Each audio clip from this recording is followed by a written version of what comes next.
C'est parti pour la correction de l'exercice 3, une histoire de vocabulaire, première partie. On considère la fonction f définie par le tableau qui suit.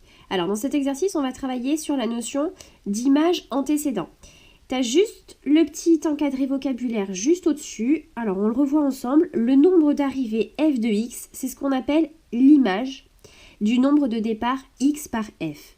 Et le nombre de départ x est appelé antécédent du nombre d'arrivées f de x. Alors, on y va. Première question, quelle est l'image de moins 5 par la fonction f? Alors, on va répondre par une phrase, puis on va donner une égalité. Alors, quelle est l'image de moins 5 par la fonction f? Moi, ce que je cherche, c'est le nombre d'arrivées f de x. D'accord?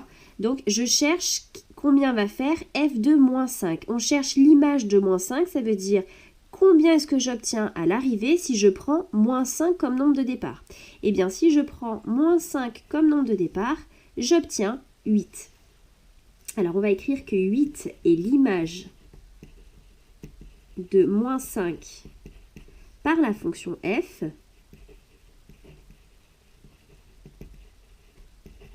Et avec une égalité, ça donne quoi? Ça donne que f de moins 5 égale 8. Question suivante. Est-ce que 15 possède un ou des antécédents par f? Alors, est-ce que je peux trouver un nombre de départ x tel que ma fonction f de x fasse 15?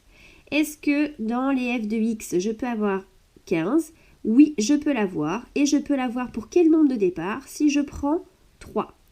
Ça veut donc dire que 3 est un antécédent. 3 est un antécédent de 15 par la fonction f.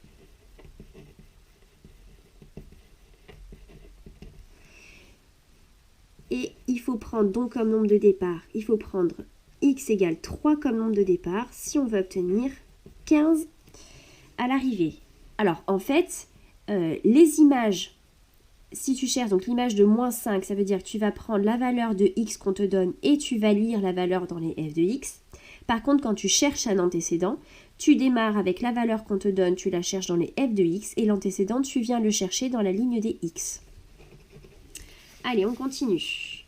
Question 3. Quelle est l'image de 8 par la fonction f? Image de 8, donc combien est-ce que j'obtiens si je prends 8 comme nombre de départ? Si je prends 8 comme nombre de départ, j'obtiens moins 2. Donc, moins 2 est l'image de 8 par la fonction f, ce qui signifie que f de 8, si je prends 8 comme nombre de départ, j'obtiens moins 2 comme nombre d'arrivée.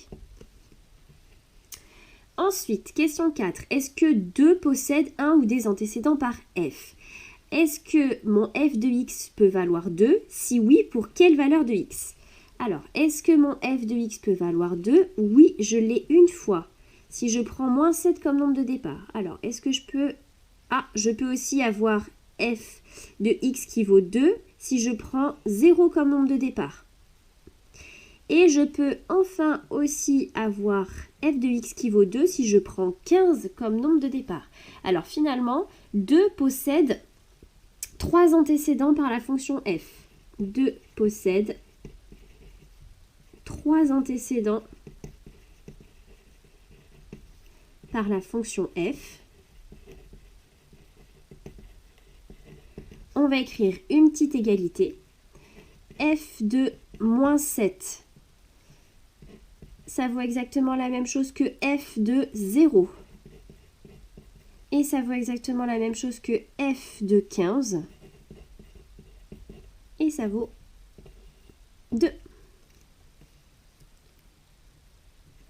Et enfin, dernière question, est-ce que 0 possède un ou des antécédents par la fonction f? Donc, est-ce que ma fonction f de x peut valoir 0? Si oui, pour quelle valeur de x? Alors, je regarde dans la ligne des f de x. Est-ce que j'ai 0? Non, je n'ai pas 0. Ça signifie donc que 0 ne possède pas d'antécédent par la fonction f. 0 ne possède pas d'antécédent